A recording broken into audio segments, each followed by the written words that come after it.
जदीद दौर में अगर हम वीडियो गेम्स की बात करें, जो सबसे पहला नाम आता है वो है पबजी। इस वजह से कि पबजी ने बहुत कम अरसा में दूसरी गेम्स के मुकाबले में बहुत ज़्यादा कामयाबी हासिल की।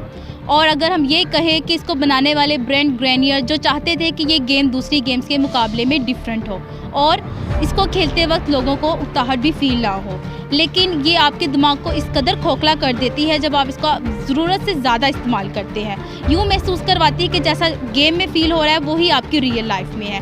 पबजी एक ऐसा नशा है जो लग जाए तो नहीं छूटता। इससे आपका दिमाग इस कदर डिप्रेस, इस कदर परेशान हो जाता है कि आपको पता ही नहीं चलता। इस हवाले से आज हम मज़ीद जानते हैं, लोगों की राय लेते हैं कि पबजी की एडिक्शन के हवाले से उनकी क्या राय है।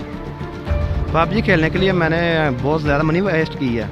बहुत सारे सीज़न है, बहुत सारे पैसे गन्नों की स्किनें लेने के लिए लगाए हैं। उसके बाद मैंने अपने हॉस्टल में हम सब फ्रेंड ने मिल के नेट लगवाया था, तो वहाँ पे ये पबजी सही नहीं थी चलती, इसलिए मैंने अकेला अपने लिए सेपरेट अपना नेट लगवाया। जब आपका वो पैशन बन जाए, आप उस पर कुछ पैसे लगा दें और इन रिटर्न आपको पैसे मिलना शुरू हो जाए, तो फिर आपको ना मतलब वो खेलनी पड़ती है और एक शौक सा बन जाता है। जब कोई चीज़ शौक बन जाए तो फिर वो छोड़ी नहीं जा सकती। सबसे पहले जब हम पबजी खेलते हैं तो हमें मतलब फिक्र नहीं होती, हमारा कंसंट्रेट जो होता है सीधा स्क्रीन के ऊपर ही होता है। और मतलब हमारा ये नहीं होता कि हमारे साथ कोई बैठा हुआ है या कोई है बच्चा है कोई भी, मतलब हमारे साथ अगर कोई बैठता भी हो तो हमें बहुत बैड फील होता है कि यार ये अब हमें डिस्टर्ब करेगा, हमारा ध्यान इधर से हट जाएगा। तो मतलब हमें बहुत बुरा फील होता है जब कोई साथ बैठता है, कोई डिस्टर्ब करता है। जब मैं पबजी खेल रहा होता ना तो मुझे मामा के कहते हैं, बुलाते हैं कि बेटे बात सुनो, तो मैं उनकी बात सुनता ही नहीं। मैं कह रहा हूँ मामा 2 बंदे रह गए, 3 बंदे रह गए, उनको किल करके आता हूँ। उतनी देर में वो मामा मुझे पुकारती रहती हैं लेकिन मैं बात सुनता नहीं। उतनी देर में मैं नेक्स्ट गेम खेलने लग पड़ता हूँ, तो फिर उनकी बात पे पड़ता नहीं। इस तरह हमारे बैड इफेक्ट बहुत ज़्यादा हैं इसके।